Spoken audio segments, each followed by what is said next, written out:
Ramai orang kata susah nak simpan duit, especially walaupun gaji kita lebih dari RM5,000 hingga RM6,000. Kalau selama ini anda rasa setiap kali gaji masuk, duit hilang entah ke mana, video ini memang untuk anda. Kita akan bongkar strategi sebenar, langkah demi langkah, bukan teori kosong, tapi cara yang realistik untuk capai sasaran RM10,000 menjelang 2026. Apa yang akan anda dapat melalui video ini adalah: pertama, anda akan faham guna sistem menyimpan yang betul, bukan simpan ikut emosi semata-mata. Anda akan belajar sistem menyimpan automatik yang konsisten, cara pecahkan target RM10,000 jadi unit kecil, dan teknik elak kebocoran duit. Kedua, anda akan tahu cara jana duit tambahan dari rumah dengan cara paling senang. Anda akan belajar cara buat duit dari rumah tanpa modal besar dan tanpa perlu keluar rumah.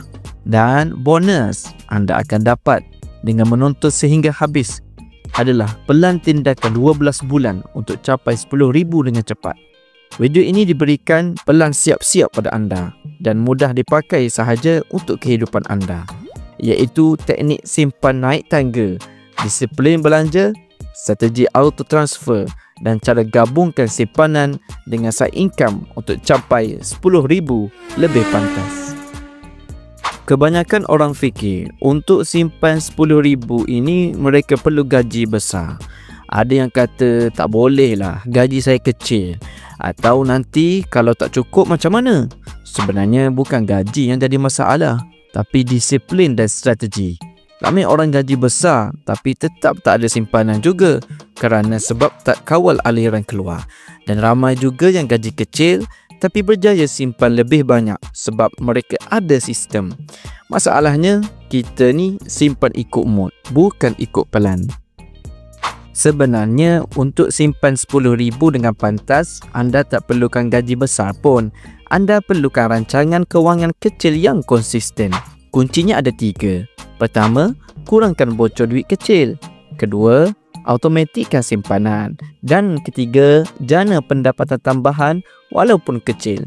Kalau anda konsisten ikut strategi ini, dalam 12 bulan, jumlah itu akan mula nampak di akaun anda.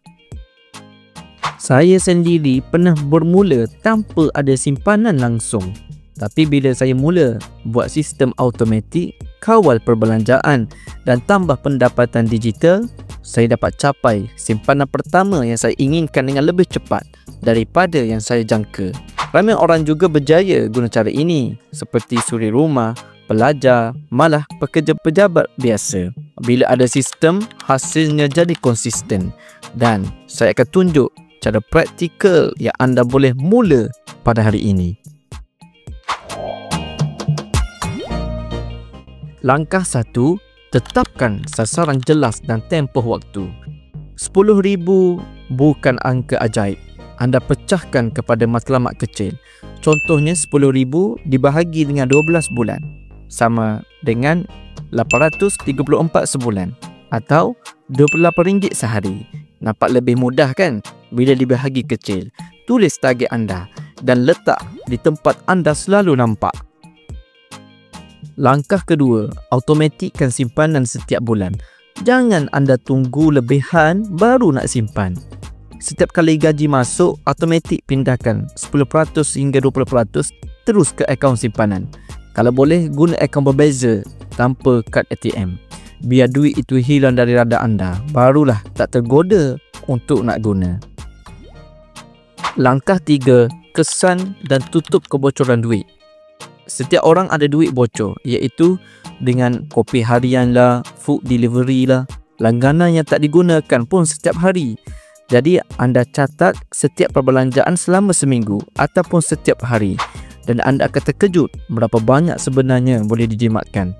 Kalau anda kurangkan RM10 sehari pun, setahun dah jadi RM3,650.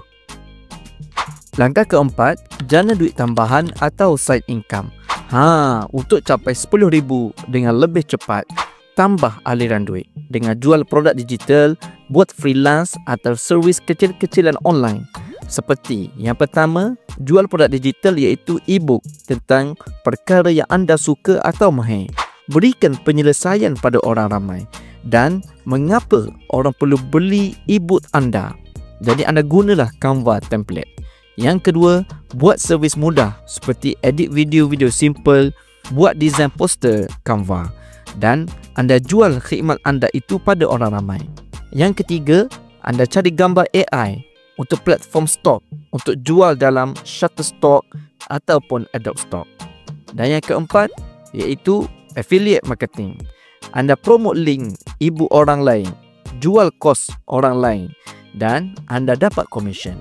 Semua ini boleh mula hanya dengan telefon dan internet dan boleh terus tambah simpanan anda tanpa mengganggu kerja harian anda. Zaman sekarang ni anda boleh buat dari rumah guna telefon sahaja. Ingat, setiap RM100 tambahan sebulan itu bantu anda sampai ke sasaran yang lebih pantas. Langkah 5, gunakan teknik simpan naik tangga. Setiap kali anda naik gaji, naikkan juga kadar simpanan anda. Kalau dululah mula dengan 10% je. Jadi, naikkan 15% atau 20% bila pendapatan meningkat. Janganlah pula anda kekalkan gaya hidup dengan berbelanja tanpa menghirau segala kebocoran. Jadi anda kekalkan disiplin untuk menyimpan. Kalau anda ikut strategi ini secara konsisten, RM10,000 itu tidak lagi mustahil. Ia hanya cuma soal masa sahaja untuk capai. Yang penting mula hari ini, walaupun dengan RM5 sehari. Ya, begitulah. Akhir sekali, pastikan anda like, komen dan subscribe agar anda tidak terlepas video-video yang akan datang berkaitan kewangan dan bina pendapatan online. Dan tinggalkan komen tentang berapa target simpanan anda untuk tahun 2026.